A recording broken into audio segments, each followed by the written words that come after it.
watching Indie Live. So in terms of this new record, how does this compare? I remember listening to the first record when it came out, and I remember just the experimental nature of it and how you all had that time to put things together. How would you all, especially being your 10th anniversary, being together as a band, how would you all compare, I guess, the organic nature of how this record came together to the first record?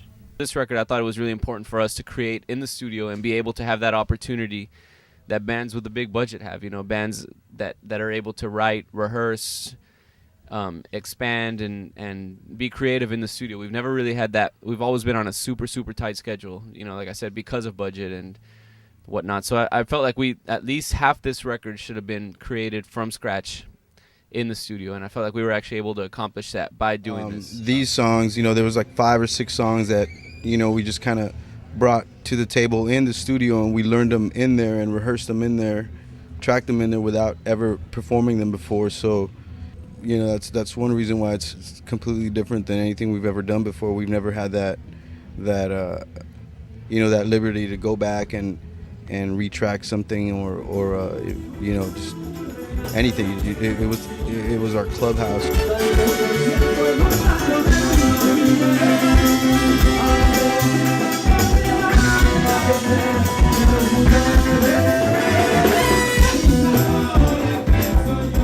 So you would say on this record there's more of a stream of consciousness going on in terms of how y'all were able to, just because you guys weren't, playing these songs over and over again and before y'all went to the studio, and because you were able, because you rented the house and had all this time to do whatever you wanted, you were able to kind of allow the stream of consciousness to kick in and kind of work together and record and kind of collaborate in a way you guys hadn't before?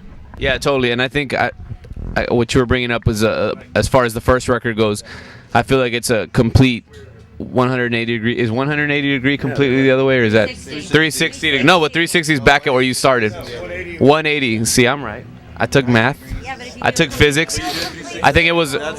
No, well, it wasn't, but it's completely different. So 180 degree turn. So, okay. Here's what I think that the first record is, and compared to the last record, it's a 180 degree turn, because the first record was more like a demo.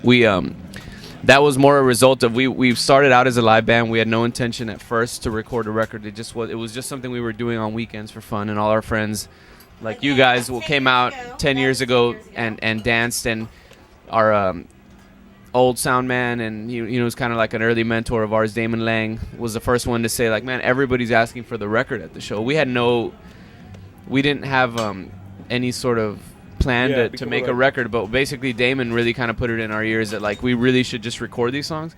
We had a super tight budget, more than any record we've ever had, and a super tight schedule. I think we did that record in a few days. So it was just a matter of taking songs that we thought and try to get all the original ones and go into a studio and knock them out in a few days. There wasn't a lot of effort put into it.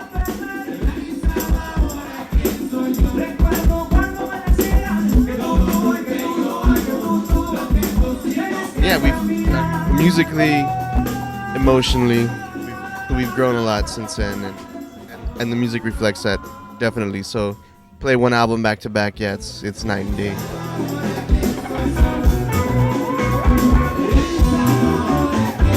That's a natural progression as an artist, right? Because you want to keep moving, you want to keep going, you want to keep looking for that milestone.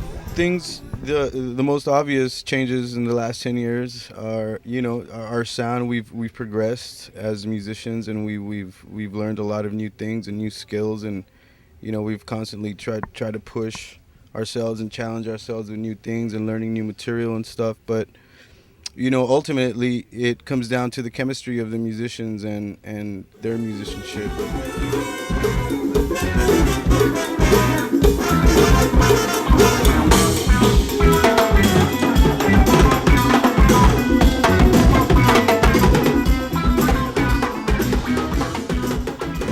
Respecting each other and just giving thanks that you're allowed to be able to do this with so many people, and it's been it's a continuous thing after 10 years. Like you said, it's pretty amazing how it manages to keep itself together, and I think it makes us realize that this thing is definitely beyond us, and we don't own it. We're just parts of it, and everybody just kind of has that in the back of their mind, and and stays true to it.